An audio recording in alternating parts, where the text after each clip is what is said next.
आज तो पीरों और फकीरों को लोगों ने यह दर्जा दे दिया है। पीर साहब को इतना पावर है कि एक आदमी तकरीर में बयान कर रहा है, वीडियो मौजूद है फेसबुक के ऊपर, आप जाके देख सकते हैं, कि शेख अब्दुल कादिर जिलानी का मुरीद था। कब्र में पहुंचा मरने के बाद, मुनकर नकीर आए सवाल पूछने के लिए। जैसे ही सवाल पूछा, शेख अब्दुल कादिर जिलानी के मुरीद ने कहा, तुम्हें मालूम नहीं मैं किसका मुरीद हूं? कहा किसके मुरीद हूं? कहा मैं गौसे आजम का मुरीद हूं, मैं शेख अब्दुल कादिर जिलानी का मुरीद हूं। इतना सुनना था, मुनकर नकीर भाग गए। भाई तेरे से कोई सवाल नहीं करना, तुझसे कुछ नहीं पूछना, तू इतनी बड़ी हस्ती का मुरीद है। ये किस्से गढ़ने वाले, ये कहानियां गढ़ने वाले, ये करामतें गढ़ने वाले ये क्यों भूल जाते हैं कि अल्लाह के नबी से बड़ा कोई इंसान दुनिया में नहीं गुजरा, आपसे बड़े मर्तबे वाला कोई नहीं गुजरा। और आपका ये हाल है, आपका अपना बच्चा है, आपके हाथों में दम तोड़ रहा है और आप कुछ नहीं कर पा रहे हैं। यहां तो कितने मुर्दों को जिंदा कर दिया शेख अब्दुल कादिर जिलानी ने। या मेरे नबी अपने बच्चे को मरता हुआ देख करके रो रहे हैं और कुछ नहीं कर पा रहे। बेटा मर जाता है, मुहम्मदुर रसूलुल्लाह की आंख से आंसू निकलते और आप क्या कहते हैं? ओ लोगो, ओ मेरी प्यारी माँ बहनों, जब तुम्हारे किसी बच्चे का अल्लाह न करे कभी अगर इंतकाल हो जाए, तुम्हारा कोई अजीज अगर मर जाए, कोई रिश्तेदार अगर मर जाए, कोई करीबी अगर मर जाए और तुम्हें रोने का दिल चाहे, तुम्हारी आंखों से आंसू निकले, तुम्हें अपनी जबान से कोई लफ्ज निकालने का दिल चाहे, तो जरा अपने नबी का ये नमूना भी देख लेना। क्या फरमाया? इन्नल आइना तदमा वल कल्ब यहज़ुन वला नक़ूलु इल्ला मा यर्ज़ा रब्बुना। ऐ मेरे बच्चे इब्राहिम, तेरे जाने से तेरे बाप का दिल गमगीन है, तेरे बाप की आंखों से आंसू बह रहे हैं, तेरा बाप रो रहा है। ऐ इब्राहिम, लेकिन तेरा बाप अपनी जबान से कोई ऐसी बात नहीं निकालेगा जिससे अल्लाह नाराज हो जाए। तो बेटे की ख्वाहिश तो सबको होती है मेरे भाई, नबियों को भी हुई थी। अल्लाह कह रहा है कि जिंदगी के ये अलग अलग दौर हैं। एक खेल का दौर था, एक तमाशे का दौर था, एक अट्रैक्शन का दौर था, एक खूब पैसा कमाने का दौर था, एक दूसरे पर फख्र करने का दौर था, और फिर एक आखिरी दौर आया कि ढेर सारे बच्चे हो गए, बड़ा खानदान हो गया, बड़ी प्रॉपर्टी बना ली, बड़ी जमीन बना ली। अब जरा गौर से सुनना सिमरिया वालों, अब अल्लाह ताला दुनिया की एक मिसाल बयान कर रहा है। कमसली गैसिन आजबल कुफ्फारा नबातुहु। मेरे बंदो, दुनिया की मिसाल अल्लाह बयान कर रहा है जैसे बारिश होती है। जब बारिश होती है तो सबसे ज्यादा कौन खुश होता है? किसान खुश होता है। किसान खुश होता है। बारिश ना हो, किसान खुदकुशी कर लेता है, और बारिश सही समय से हो जाए, किसान खुश हो जाता है। बारिश हो रही है, अब खेती लहलहाने लगी, हरी भरी हो गई। अल्लाह फरमाता है मेरे बंदों, मैं दुनिया की मिसाल दे रहा हूं। बारिश हुई, खेती हरी भरी हो गई। तुम यही जो तुमने धान का खेत लगाया, तुमने मकई का खेत लगाया, तुमने गेहूं का खेत लगाया, एक टाइम ऐसा आया ये हरी भरी जो खेती थी ये पीली हो गई, पक गई, तैयार हो गई। गेहूं तैयार हो गया, धान तैयार हो गया, मकई तैयार हो गई। तुम यही जो फतराहु मुस्फर्रा, कल तक जो पौधे हरे हरे थे आज पीले पीले हो गए, आज पक करके तैयार हो गए। सुम्मा यकूनु हुतामा। पीछे कौन लोग बात कर रहे हैं? एकदम उनको हटाओ यहां से पहले। इतनी तमीज नहीं, स्टेज के पास माइक के पास बैठ के बात कर रहे हैं। सुम्मा यकूनु हुतामा, फिर ये खेती जब पक करके तैयार हो गई, उसको काट दिया गया। कोई खेती अपने खेत में कट करके उसको छोड़ा नहीं जाता, काट दिया जाता है जब तैयार हो जाती है। अभी मेरे पास जयनगरा कोई जगह है, जयनगर या जयनगरा इसी कटिहार में, वहां के लोग मेरे पास आए, नवंबर में टाइम मांग रहे थे। मैंने कहा भाई दिसंबर में ले लो। बोले नहीं मौलवी साहब, अभी मकई कटी है, अब दिसंबर में जब आप मांग रहे टाइम दे रहे हैं तो उस टाइम फिर हमारी दोबारा खेती लग जाएगी, हम नहीं दे सकते।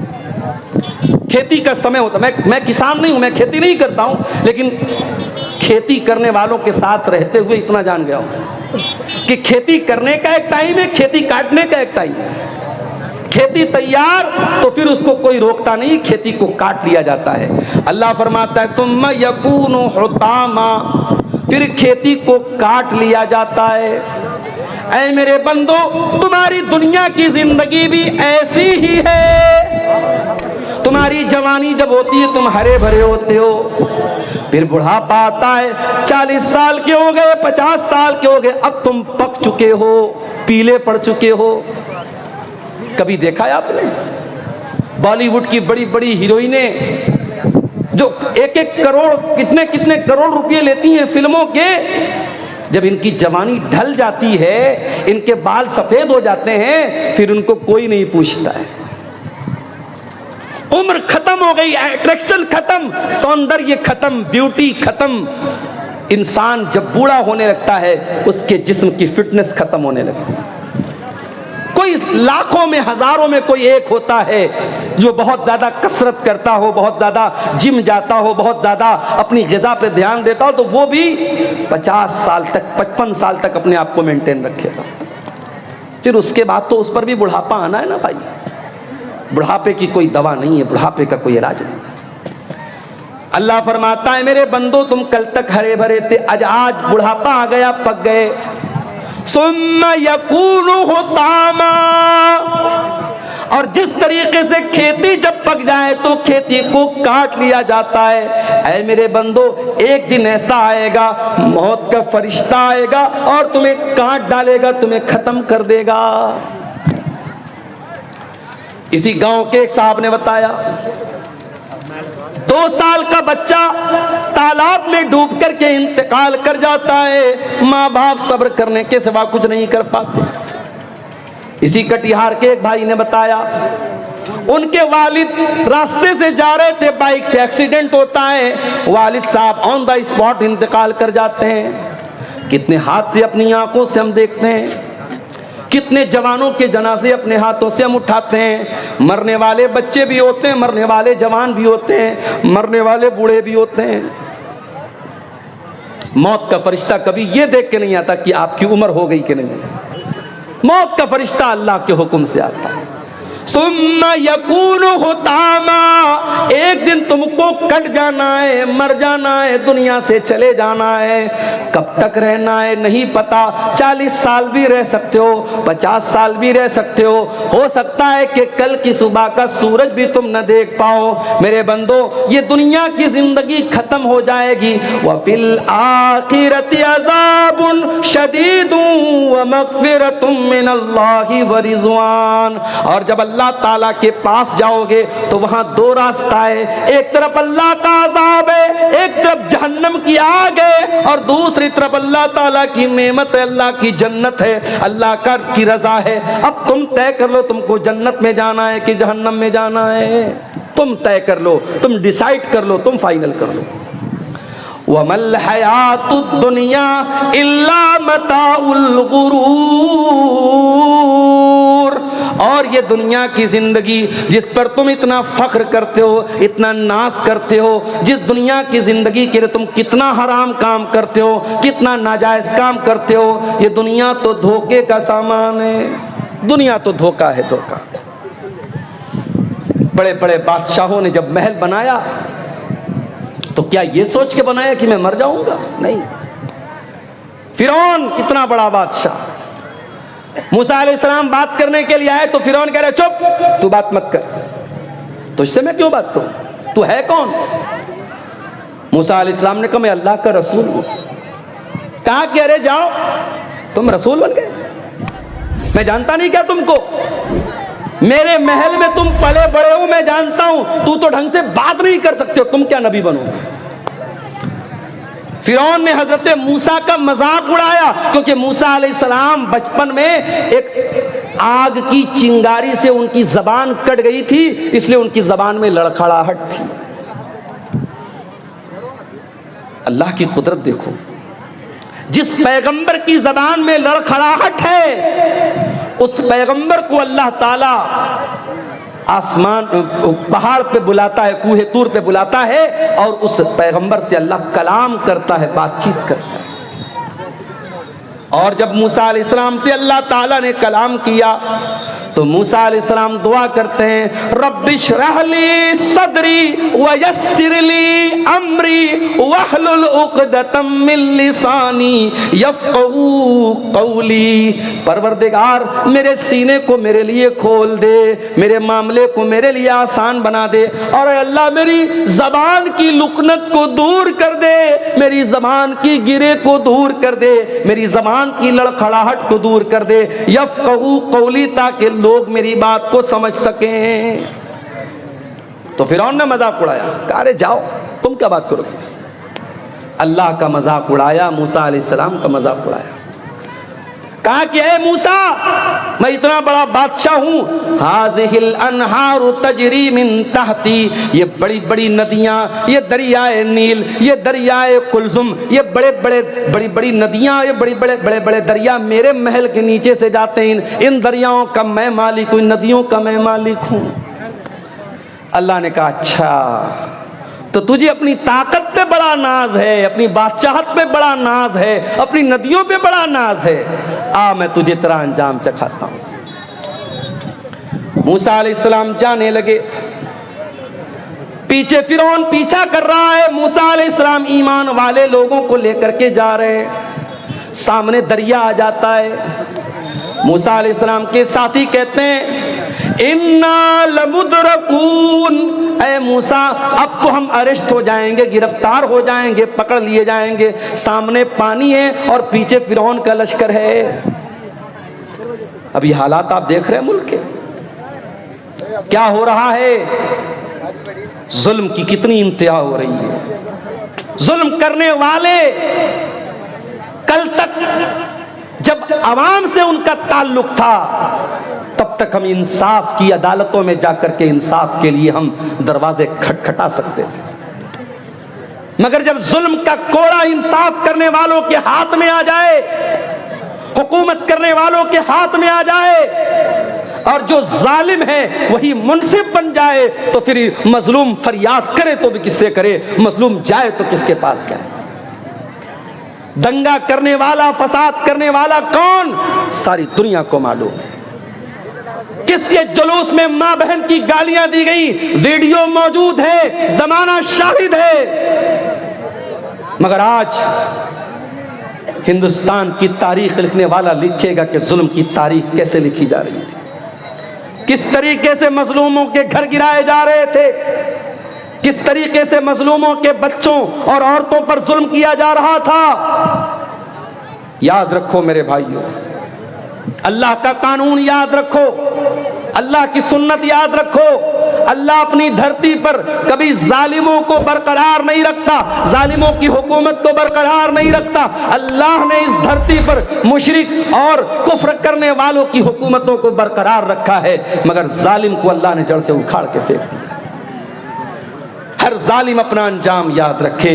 अरबी में कहावत है, लेकुल्ले फिरौन मूसा, हर फिरौन के लिए अल्लाह ताला ने किसी मूसा को तैयार करके रखा। मूसा अलैहिस्सलाम जा रहे हैं, पीछे फिरौन है, सामने पानी है। कौम के लोग कहते हैं मूसा we will be arrested, we will be captured, हम तो पकड़ लिए जाएंगे, गिरफ्तार हो जाएंगे। मूसा अलैहिस्सलाम कहते हैं ऐ मेरी कौम के लोगों, डरने की जरूरत नहीं है, इन्ना मइया रब्बी सयहदीन, मेरा रब मेरे साथ है, मेरा रब जरूर कोई ना कोई रास्ता निकालेगा। ये जो ईमान था मूसा अलैहिस्सलाम के दिल में, ऐ भारत के मुसलमानों, ऐ हिंदुस्तान के मुसलमानों, ये ईमान अपने दिल में पैदा करो। तुम अल्लाह अकबर की सदा देने वाले हो, तुम ला इलाहा इल्लल्लाह का कलमा पढ़ने वाले हो। तुम्हारा ईमान हुकूमतों पर नहीं है, तुम्हारा ईमान सियासी पार्टियों पर नहीं है। इन सियासी पार्टियों ने कल भी इस्तेमाल किया था, आज भी तुम्हें इस्तेमाल कर रहे हैं और आइंदा भी करते रहेंगे। तुम ईमान लाए हो रब्बे वाहिद की जात पर, उस अल्लाह की जात पर अपने ईमान को मजबूत करो, उस अल्लाह से अपने ताल्लुक को जोड़ दो मेरे भाई। मूसा अलैहिस्सलाम ने कहा मेरा रब मेरे साथ है, वो जरूर कोई ना कोई रास्ता निकालेगा। अभी इतना कहा था मूसा अलैहिस्सलाम ने कि कुरान कहता है फ़अौहैना इला मूसा अन इज़रिब बिअसाकल बहरा, हमने मूसा को हुक्म दिया कि अपनी लाठी को पानी के ऊपर जाके मार दो। सामने नदी है, दरिया है, दरिया की गहराई कितनी हो सकती है आप अंदाजा नहीं लगा सकते। दरियाए कुलसुम बहुत बड़ी नदी है, वो नदी सामने थी। हजरत मूसा गए और लाठी को जा करके पानी पर मारा। जैसे ही लाठी को पानी पर मारा है, अभी मैं मुंबई गया था एक हफ्ता पहले, मुंबई में एक ब्रिज है, उसको अटल सेतु बोलते हैं। अटल सेतु 22 किलोमीटर का ब्रिज है, समंदर के अंदर बना है। अल्लाह, 1-2 किलोमीटर नहीं, 22 किलोमीटर। 22 किलोमीटर का ब्रिज कहां बना है? समंदर के अंदर बना है। इंसान को अल्लाह अगर इतना दिमाग दे सकता है कि इंसान समंदर में ब्रिज बना सकता है, वही 22 किलोमीटर लंबा, तो वो अल्लाह जिसने इंसान को इतना माइंड दिया है, इतना दिमाग दिया है, उस अल्लाह के लिए कौन सी बात नामुमकिन है मेरे भाई।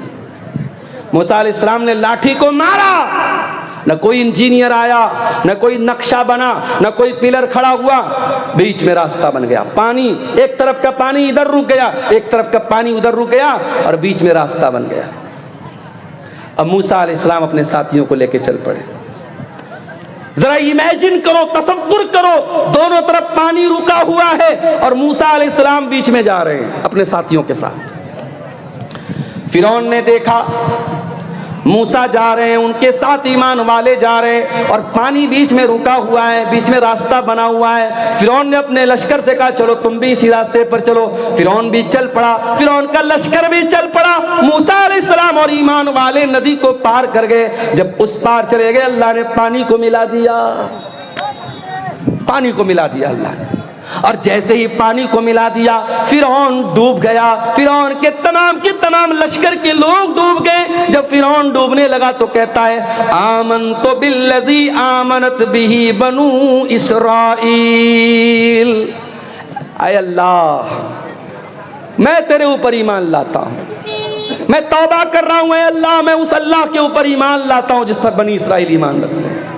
अल्लाह ने फरमाया आल आना वक़द असैता मिन क़ब्लु, ऐ फिरौन सारी जिंदगी तू गुनाह करता रहा, सारी जिंदगी ईमान वालों को सताता रहा, सारी जिंदगी मूसा अलैहिस्सलाम को सताता रहा। आज जब मौत को सामने देखा तो ईमान ला रहा है। ऐ फिरौन आज तेरा ईमान एक्सेप्ट नहीं किया जाएगा। पता ये चला कि मौत सामने देखने के बाद तौबा एक्सेप्ट नहीं होगी, इसलिए मौत के आने के पहले तौबा करो।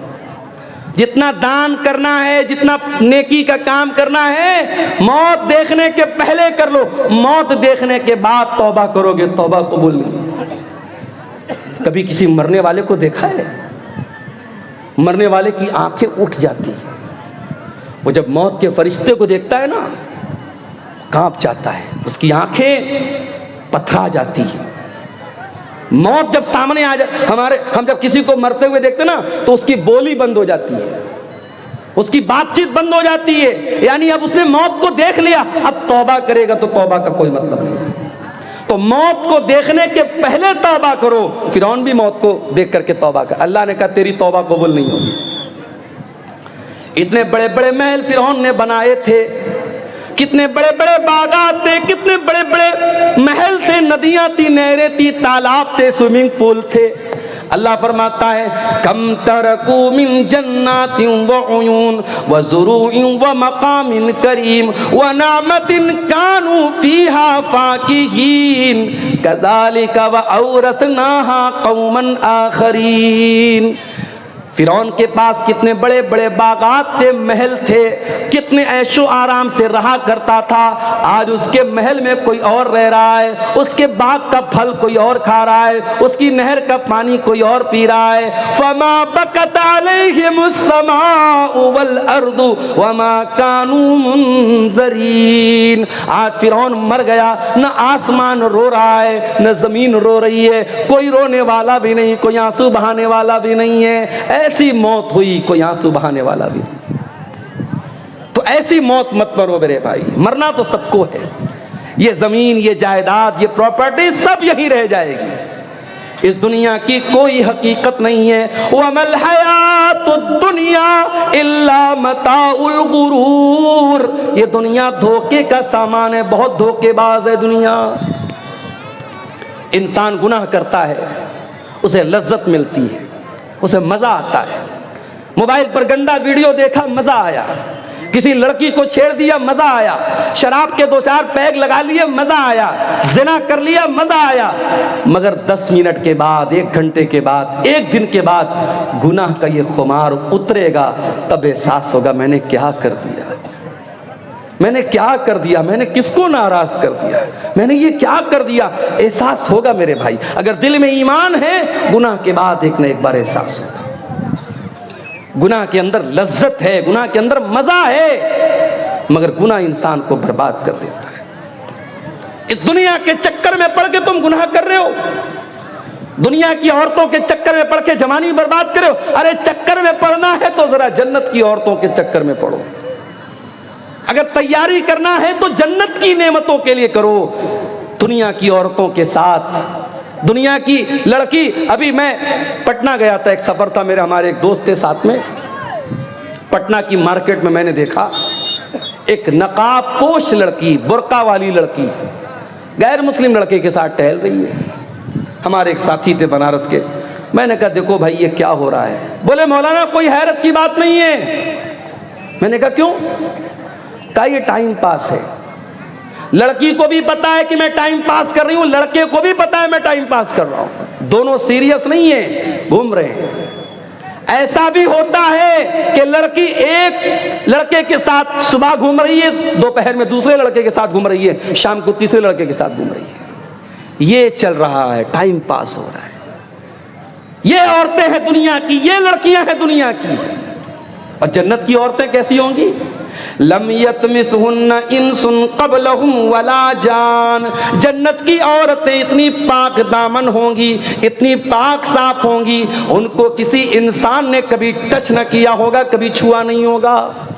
न इंसान ने न जिन्नात ने कभी टच नहीं किया होगा। दुनिया की औरतें, उनके साथ बहुत सारी गंदगी भी लगी हुई है। जाहिर है इंसान की बॉडी है, इंसान पेशाब भी करता है, पाखाना भी करता है, नाक से गंदगी भी निकलती है, बलगम भी निकलता है। औरतों के साथ दुनिया के और भी मसले मसाइल हैं, लेकिन जन्नत की औरतों के साथ कोई मसला मसाइल नहीं होगा।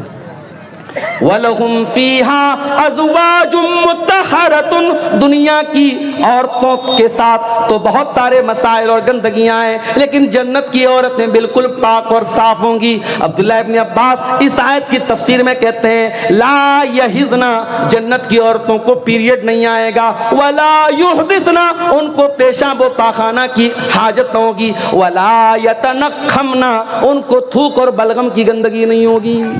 पाक और साफ औरतें।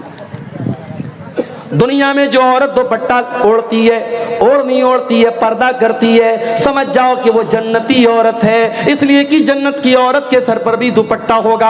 अल्लाह के नबी फरमाते हैं, बुखारी और मुस्लिम की रिवायत है, लवी तलाक इलत दुनिया, अगर दुनिया की, अगर जन्नत की औरत दुनिया में एक मर्तबा झांक दे, एक नजर डाल दे, मलात मा बैनहुमा रिहा, उसकी खुशबू से जमीन व आसमान भर जाएंगे। इतनी बेहतरीन खुशबू, जन्नत की औरत सिर्फ एक नजर झांक दे दुनिया में, उसके परफ्यूम से, उसके फ्रेग्रेंस से, उसकी खुशबू से, उसके सेंट से दुनिया भर जाएगी। वला नसीफुहा अला रासिहा खैरुम मिनद दुनिया वमा फीहा, और जन्नत की औरत के सर पर जो दुपट्टा होगा, अल्लाहु अकबर। अल्लाह ने जन्नत की औरत के सूट का जिक्र नहीं किया, उसके गाउन का जिक्र नहीं किया, उसके फ्रॉक का जिक्र नहीं किया। अल्लाह के नबी कह रहे जन्नत की औरत के सर पर जो दुपट्टा होगा, वो दुपट्टा भी दुनिया और दुनिया की तमाम दौलत से बेहतर होगा। आज मैं मंगल बाजार में कुछ मार्केटिंग करने गया, तो हम लोग तो बनारस के लोग हैं ना, बनारस में कपड़ा बनता है, तो हम लोग कपड़े को हाथ लगा के समझ जाते हैं कि कपड़ा की क्वालिटी क्या है। जो बनारस के अंसारी लोग हैं, जिनको जुलाहा कहते हैं, तो वो कपड़े का कारोबार ही करते, तो उनको मालूम है कि कपड़े की क्वालिटी क्या होती है। एक मर्तबा अल्लाह के नबी के पास रेशम का कपड़ा आया। रेशम का कपड़ा उस जमाने में भी बड़ा कीमती माना जाता था, आज भी बहुत कीमती माना जाता है।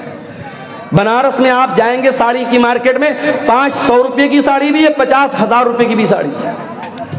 50,000 की साड़ी में क्या स्पेशल है? उसमें प्योर रेशम है, प्योर सिल्क है, और उसमें ओरिजिनल सोने की जरी है, तो उसकी कीमत 50,000 रुपया भी है। बड़ी बड़ी बॉलीवुड की जो हीरोइनें होती हैं, उनका जो लहंगा होता है, जो साड़ी होती है, बनारस से तैयार होकर जाती है। तो अल्लाह के रसूल सल्लल्लाहु अलैहि वसल्लम के पास रेशम का कोई कपड़ा आया। अब सहाबे किराम अरब के रहने वाले थे, रेशम वहाँ नहीं बनता था, रेशम का कपड़ा नहीं मिलता था। मोटे मोटे कपड़े मक्के में पहने जाते थे, टाट वगैरह टाइप के कपड़े, जूट वगैरह के कपड़े पहने जाते थे। तो जब ये रेशम का कपड़ा आया तो सहाबा उसको छू करके कहने लगे कि कितना सॉफ्ट है, कितना मुलायम है, कितना नर्म है। सहाबे किराम को बड़ी हैरत होने लगी। अल्लाह के प्यारे नबी ने फरमाया, अताजबून मिन हाज़ा, ऐ मेरे सहाबा तुम्हें इस पर बड़ा ताज्जुब हो रहा है, बड़ा आश्चर्य हो रहा है, बड़ी हैरत हो रही है। लमनादिलु साद इब्न मुआज़ फिल जन्नत खैरुम मिन हाज़ा, ऐ मेरे सहाबा जन्नत में हजरत साद बिन मुआज़ को जो हैंड करचप मिलेगा, जो रुमाल मिलेगा, जो दस्ती मिलेगी, जो मिंदिल मिलेगा, ऐ मेरे सहाबा ये दुनिया के रेशम का कपड़ा फेल है उस जन्नत के रुमाल के सामने। इतना सॉफ्ट होगा हजरत साद बिन मुआज़ का रुमाल। जब जन्नत का रुमाल इतना सॉफ्ट होगा तो जन्नत का कपड़ा कितना प्यारा होगा। अल्लाह ने जब जन्नत के कपड़े का जिक्र किया तो फरमाया, सियाबन खुज़रम मिन सुंदुसिन व इस्तबरक, जन्नतियों के बदन पर रेशम का कपड़ा होगा, और रेशम भी दो टाइप का होगा, एक रेशम सुंदुस होगा और एक रेशम इस्तबरक होगा। सुंदुस बोलते हैं जो बारीक रेशम होता है, और इस्तबरक जो थोड़ा थोड़ा मोटा रेशम होता है। मेरी एक बच्ची का नाम सुंदुस, एक बच्ची का नाम इस्तबरक है। ये कुरान की इन्हीं आयतों की रोशनी में मैंने रखा है। सुंदुस के माने भी रेशम होता है, इस्तबरक के माने भी रेशम होता है। तो जन्नतियों का कपड़ा इतना आलीशान होगा। तुम दुनिया के कपड़े पर मर रही हो मेरी बहनों, तुम अपनी अलमारी पे कपड़े निहार रही हो, अपने वार्डरोब में कपड़े निहार रही हो, और अपने मेकअप आइटम को देख रही हो, अपनी ज्वेलरी बॉक्स को देख रही हो। आओ जरा जन्नत की ज्वेलरी तैयार करो, जरा जन्नत के कपड़े तैयार करो, जरा जन्नत के लिए अपने आप को तैयार करो। दुनिया की जिंदगी की क्या हकीकत है मेरे भाई। आगाह अपनी मौत से कोई बशर नहीं, आगाह अपनी मौत से कोई बशर नहीं, सामान 100 बरस का है पल की खबर नहीं। कितनी औरतों को मैंने देखा, बड़े कपड़े इकट्ठा करती थी, बड़ी ज्वेलरी इकट्ठा करती थी, मर गई। आज उनके कपड़े उनकी बेटियां लेके जा रही हैं, उनकी बहुएं लेके जा रही हैं, उनकी पड़ोस की औरतें लेके जा रही, उनके रिश्तेदार की औरतें लेके जा रही हैं। आप नहीं जानते कपड़ा आपका है कल कौन पहनेगा, मकान आपका है कल कौन रहेगा, नेमतें आपकी हैं, दौलत आपकी है, कल कौन फायदा उठाएगा। आगाह अपनी मौत से कोई बशर नहीं, सामान 100 बरस का है पल की खबर नहीं। एक बहुत बड़े बादशाह गुजरे, उनका नाम था हारून रशीद। हारून रशीद एक मुसलमान बादशाह थे, खलीफा थे। उनके दौर में एक बहुत अल्लाह के नेक बंदे थे, उनका नाम था इब्ने सम्माक। हारून रशीद एक मर्तबा इब्ने सम्माक से मिलने के लिए गए। ऐ इब्ने सम्माक, आप बहुत बड़े आलिम दीन हैं, मैं आपके पास आया हूं, आपसे मसला मसाइल नहीं पूछना है, मैं आपसे बस ये पूछना चाहता हूं कि कुछ नसीहत कर दीजिए, कोई पैगाम मुझे दे दीजिए, कोई मैसेज दे दीजिए, कोई संदेश दे दीजिए, कोई नसीहत दे दीजिए। इब्ने सम्माक ने कहा, अमीरुल मोमिनीन, सपोज कर लीजिए, तसव्वुर कर लीजिए कि आप एक सहरा में जा रहे हैं, एक रेगिस्तान में जा रहे हैं, खाना खत्म हो गया, पानी खत्म हो गया, आपको बड़ी जोर की प्यास लग गई और दूर दूर तक पानी नहीं मिल रहा है।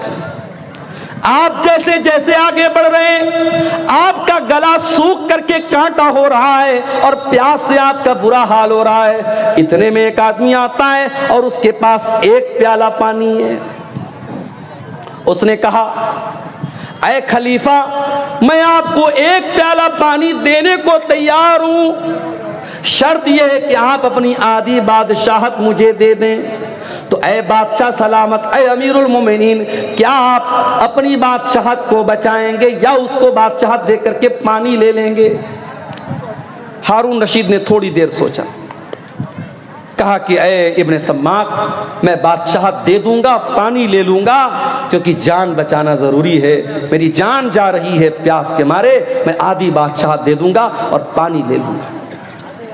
इब्ने सम्माक ने कहा, बादशाह सलामत, अब सपोज कर लो वो पानी आपने पी लिया, अब वो पानी आपकी बॉडी में जाकर के अटक गया, अब आपको जोर की पेशाब लग गई, लेकिन पेशाब के रास्ते से पेशाब नहीं निकल पा रहा है, आप बेहाल हो गए, आपको अपनी जिंदगी खतरे में नजर आने लगी, आप पेशाब के रुक जाने से आप परेशान हैं। इतने में एक दूसरा आदमी आता है और वो कहता है, ऐ अमीरुल मोमिनीन, आपको मैं ऐसी दवा दे दूंगा कि आपका पेशाब निकल आएगा, आप रिलैक्स फील करेंगे, आपका दर्द खत्म हो जाएगा, शर्त यह कि आप अपनी बाकी आधी बादशाहत मुझे दे दें। तो ऐ बादशाह सलामत, क्या आप अपनी जान बचाएंगे या उसको अपनी बादशाहत दे देंगे?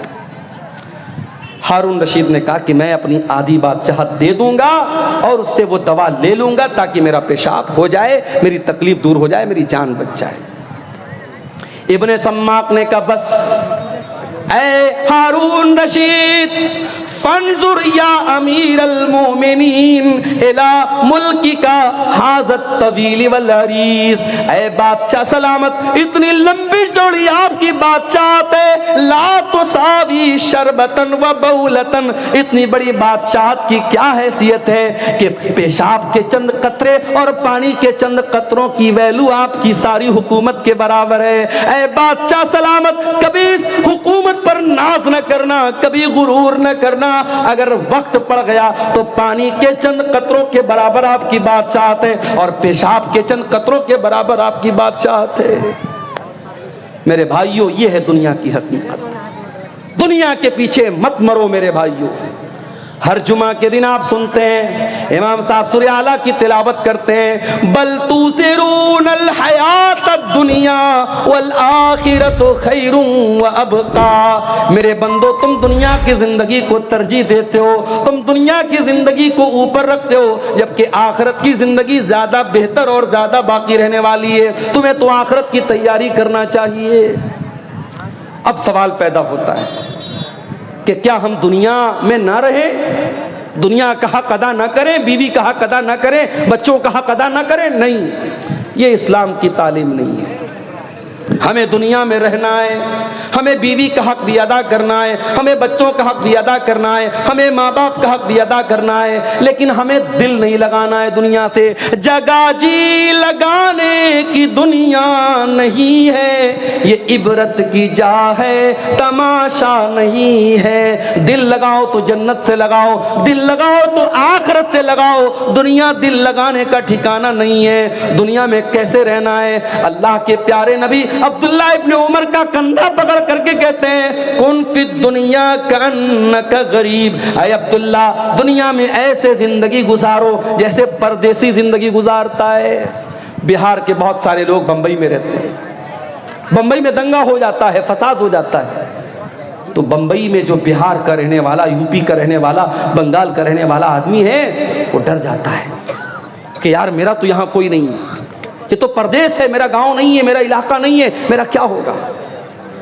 वो रहता है बंबई में, कमाता है बंबई में, खाता है बंबई में, मगर उसे अपना असल वतन याद रहता है। वो कटिहार के फला गांव का रहने वाला है, वो गांव से याद रहता है। अल्लाह के नबी फरमाते हैं, तुम दुनिया में इस तरीके से जिंदगी गुजारो जैसे कोई अजनबी, कोई परदेसी जिंदगी गुजारता है। औ आबिरु सबीलिन, या ऐसे जिंदगी गुजारो जैसे कोई मुसाफिर जिंदगी गुजारता है। मुझे कल कटिहार से निकलना है, इंटरसिटी पकड़ना है, इंटरसिटी पटना जा रही है, रास्ते में बेगूसराय भी आ रहा है, रास्ते में मानसी भी आ रहा है, रास्ते में महेश खुंड भी आ रहा है, रास्ते में बरौनी भी आ रहा है। मुझे भूख लगेगी, मैं उतर करके चिप्स ले लूंगा, मैं बिस्किट ले लूंगा, मैं नमकीन ले लूंगा, मगर मुझे मालूम है मुझे पटना तक जाना है, मेरी मंजिल पटना है, मेरी मंजिल बनारस है, मैं जा करके ठहरूंगा अपनी मंजिल पर, मैं जा करके रुकूंगा अपनी मंजिल पर, मैं बीच के स्टेशनों से फायदा तो उठा सकता हूं, मगर मेरा टारगेट मेरी मंजिल होगी, मेरा मकसद मेरी मंजिल होगी। अल्लाह के नबी कह रहे हैं दुनिया में ऐसे जिंदगी गुजारो जैसे मुसाफिर जिंदगी गुजारता है। और सहाबे किराम हमारी तरह रात में 2-2, 3-3 बजे तक तकरीर नहीं सुनते थे। नबी ने इतनी हदीस बयान की, अब्दुल्लाह इब्न उमर ने सुन लिया। अब अब्दुल्लाह इब्न उमर खुद कहते हैं, ओ लोगो कान खोल करके सुन लो, इज़ा अस्बहत फला तंतज़िरिल मसा, जब सुबह हो जाए तो शाम का वेट न करो, शाम की प्रतीक्षा न करो, शाम का इंतजार न करो, शाम हो जाए तो सुबह का इंतजार न करो। ओ मेरी प्यारी माँ बहनों, ओ मेरे प्यारे नौजवान साथियों, जाओ जरा बिस्तर पे सोने के पहले ये हदीस याद कर लेना, ये सोच करके बिस्तर पे जाना, आय अल्लाह अगर आज की रात मेरी जिंदगी की आखिरी रात हो गई, आय अल्लाह सारे आमाल तो गुनाहों से भरे हैं, सारा रजिस्टर तो गुनाहों से भरा है, अय अल्लाह अगर इसी हाल में तेरे पास चला गया, अय अल्लाह तो इसी हाल में तेरे पास में चली गई, अय अल्लाह मेरा क्या बनेगा, मेरा क्या हाल बनेगा। मेरे प्यारे साथियों, जब रात में बिस्तर पे सोने जाया करो तो ये एक बार सोच लिया करो। अल्लाह के हजरत अब्दुल्लाह इब्न उमर कहते हैं जब शाम हो जाए तो सुबह का इंतजार मत किया करो, और सुबह हो जाए तो शाम का इंतजार मत किया करो। और आगे फरमाते हैं वखुज़ मिन सिहतिका लिमरदिका, और जब तुम्हारी तंदुरुस्ती मौजूद है तो तुम बीमारी के दिन की तैयारी कर लो, और अपनी जिंदगी में मौत की तैयारी कर लो, मौत की तैयारी कर लो। माशाअल्लाह कटिहार बड़ी तरक्की पर है।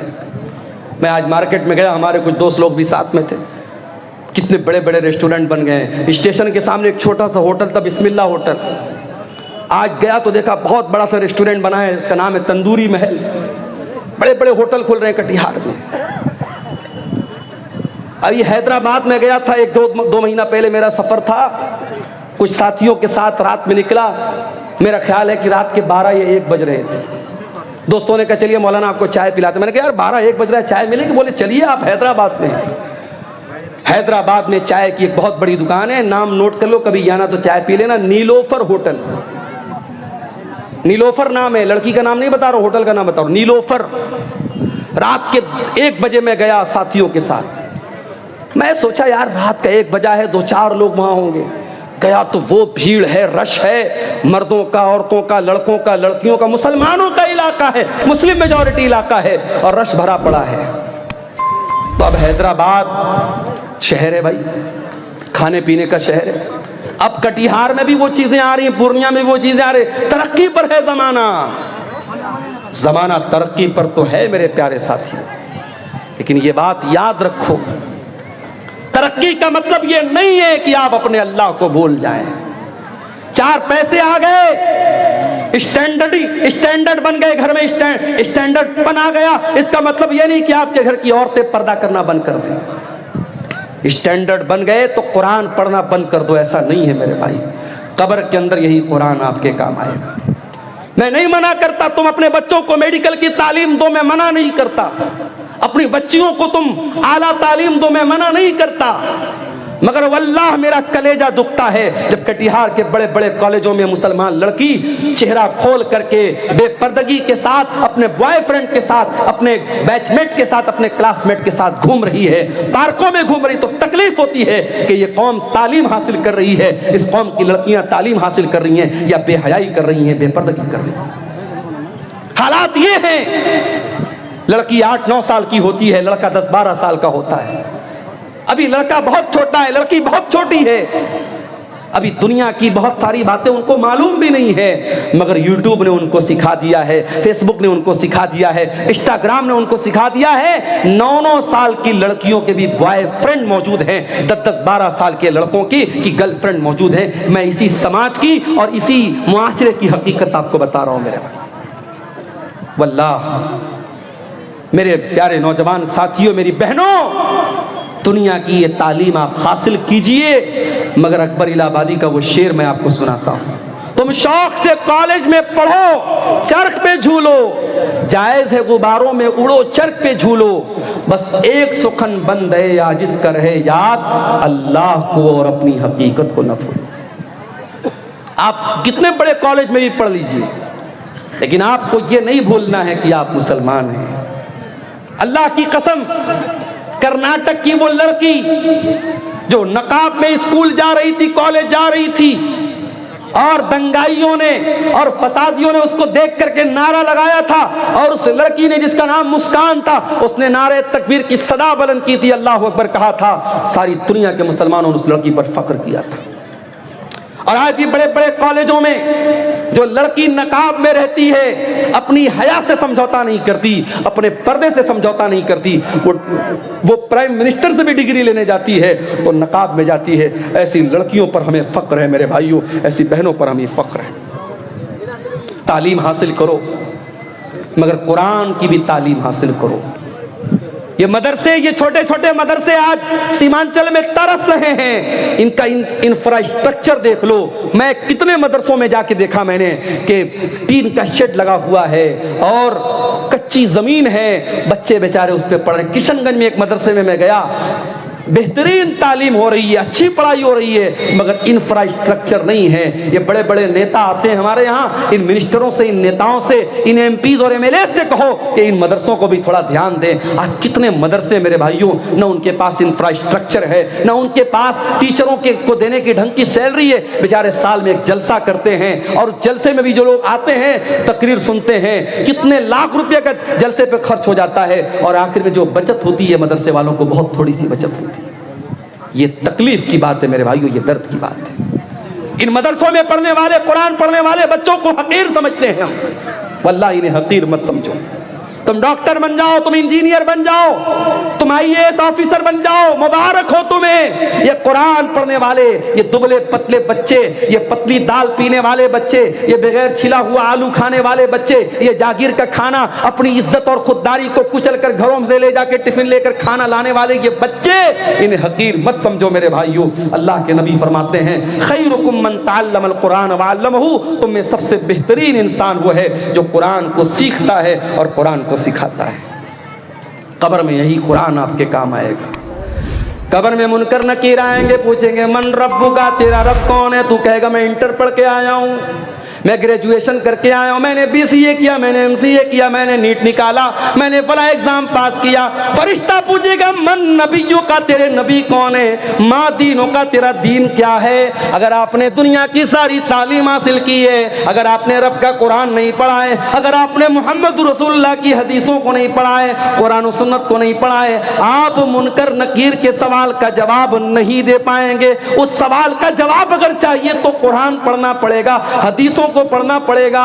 मेरे भाइयों, आज का दौर तो बहुत अच्छा दौर है। आज ऑनलाइन भी आप दीन की तालीम हासिल कर सकते हैं। अपनी बहनों से कहना चाहूंगा जो कॉलेज में पढ़ती हैं, जो यूनिवर्सिटी में पढ़ती हैं, ऐ मेरी प्यारी बहनों, आज ऐसे कोर्स भी हो रहे हैं, ऑनलाइन कोर्स हो रहा है। लॉकडाउन में खुद मैंने कई कोर्स चलाए ऑनलाइन, और मुझे बड़े फख्र के साथ आज मैं दुबई तक मेरे स्टूडेंट मौजूद हैं। मेरे पास मैसेज आता है, मौलाना साहब मैं आपका स्टूडेंट हूँ। लड़कियों का, मेरी मुसलमान बहनों का भी कभी कभी फोन आता है। बड़ी खुशी होती है कि जब वो कहती हैं कि मैंने आपसे ऑनलाइन कोर्स तालीम हासिल की थी। आज मदरसे की चार दीवारी के अंदर बैठ कर के दीन की तालीम अगर देना पॉसिबल है तो ऑनलाइन भी आप तालीम हासिल कर सकते हैं और तालीम दे सकते हैं। मेरे प्यारे साथियों, दुनिया का जितना इल्म हासिल करना है कर लो, मगर कब्र में जो काम आने वाला इल्म है वो आखिरत का इल्म है, वो कुरान और सुन्नत का इल्म है। और अल्लाह ताला कुरान में कहता है यालमून ज़ाहिरम मिनल हयातिद दुनिया। मेरे बहुत सारे बंदे ऐसे हैं जिनके पास दुनिया की तो बहुत नॉलेज है, लेकिन आखिरत के मामले में गाफिल है। कहीं ऐसा ना हो मेरे भाइयों, दुनिया की डिग्रियां तो हमारे पास हो, दुनिया का इल्म तो हमारे पास हो, मगर आखिरत के मामले में हम जीरो हों, आखिरत की हमें कोई नॉलेज ना हो। इमाम हसन बसरी कहते हैं कि कुछ लोग इतने माहिर होते हैं, इतने काबिल होते हैं कि अपने उंगली के नाखून पे रख के बता देते हैं कि दीनार का वजन कितना है। इतने माहिर होते हैं, अपने दुनिया के मामले में इतने काबिल होते हैं, लेकिन 2 रकात नमाज पढ़ने का तरीका उनको नहीं आता। इसी कटिहार में मुझे याद है, नमाज पढ़ने के लिए बैठा, पीछे से एक आदमी आता है उसको किसी ने बताया कि अब्दुल गफ्फार साहब नमाज पढ़ रहे हैं, जाओ उनके साथ पढ़ लो। नमाज खत्म हो चुकी थी, मैं बाद में आया था, मैं अपनी अलग नमाज पढ़ रहा था। अब वो आदमी आया तो उसको ये भी पता नहीं कि दाएं खड़ा होना है कि बाएं खड़ा होना है, ये भी नहीं मालूम। कितने इलाकों में जाता हूं, मैं मुसाफिर हूं, जोहर की नमाज का टाइम है, मस्जिद के इमाम साहब ने कहा मौलाना साहब आप नमाज पढ़ा दीजिए। मैं कहता हूं भाई मैं मुसाफिर हूं, रहने दीजिए। नहीं मौलाना आप आए, आप पढ़ा दीजिए। मैं ऐलान भी कर देता हूं कि मैं मुसाफिर हूं, मैं 2 रकात पढ़ूंगा, आप लोग पूरी कर लीजिएगा। उसके बावजूद बहुत सारे लोग सलाम फेर देते हैं और फिर ताकने लगते हैं, और फिर उनको समझ में आता है बाकी लोग 2 रकात पढ़, तो वो भी जल्दी जल्दी उठ के पढ़ने लगते हैं। मालूमात नहीं है मेरे भाई, जबकि हर जलसे में जा रहे हैं, हर तकरीर सुन रहे हैं, इतनी तकरीरें सीमांचल में हो रही हैं, मगर दीन की जो तालीम है मेरे भाइयों, जो कुरान का दर्स है, जो नमाज का तरीका है, जो अकीदे की मोटी मोटी बातें हैं, वो आज मैं गांव-गांव जाता हूं तो मैं देखता हूं वो चीज़ें भी हमें नहीं मालूम। हम बड़े फख्र के साथ पूरे इंडिया में हम बयान करते हैं कि ये शेरशाबादी ये कौम है, जो सीमांचल के अंदर ये कौम है, और 90% ये कौम अहले हदीस कौम है, मगर आज शेरशाबादियों में भी तावीज़ पहना जा रहा है। आज शेरशाबादियों में भी बाज बस्तियों में कब्र परस्ती शुरू हो गई है, तावीज़ और गंडा शुरू हो गया है, हराम किस्म की झाड़ फूक शुरू हो चुकी है। क्यों? क्योंकि अकीदा मजबूत नहीं है, तौहीद मजबूत नहीं है, दीन का इल्म नहीं है। मेरे प्यारे साथियों, दीन का इल्म हासिल करो, दीन का इल्म ही आपको कयामत के दिन भी काम आएगा और कब्र में भी काम आएगा। मैं मना नहीं करता, आप दुनिया की तरक्की हासिल कीजिए, दुनिया को कामयाब बनाइए, मगर कुरान हमें जो दुआ सिखाता है, रब्बना आतिना फिद दुनिया हसना व फिल आखिरती हसनतन व क़िना अज़ाबन्नार। ऐ अल्लाह तू दुनिया की भी भलाई हमको अता फरमा दे और आखिरत की भलाई भी हमको अता फरमा दे और जहन्नम की आग से हमको बचा ले। दुनिया में आप तरक्की करें, इस्लाम को कोई एतराज नहीं है, मगर दुनिया की 50 साल की जिंदगी में आप तरक्की कर ले, पैसा कमा ले, नाम कमा ले, इससे इंपॉर्टेंट बात यह है, इससे अहम बात यह है कि जो परमानेंट लाइफ है, जो फॉरएवर है, जो हमेशा रहने वाली जिंदगी है, मेरे भाइयों उस जिंदगी के लिए आपने क्या तैयारी की है, उस पर आप मेहनत कीजिए। अल्लाह के नबी सल्लल्लाहु अलैहि वसल्लम एक दुआ किया करते थे, बड़ी प्यारी दुआ है, मैं आपको बता रहा हूं, अगर आपको याद करना है, दुआ की एक पतली सी किताब आती है, नाम नोट कर लीजिए, हिस्नुल मुस्लिम। ये किताब आपको कहीं भी मिल जाएगी, अगर मोबाइल आपके पास मौजूद है, उसके प्ले स्टोर में जाके आप टाइप कीजिए हिस्नुल मुस्लिम, तो ये किताब वहां पर भी आपको मिल जाएगी। अल्लाह के नबी बड़ी प्यारी दुआ करते थे, अल्लाहुम्मा अस्लिह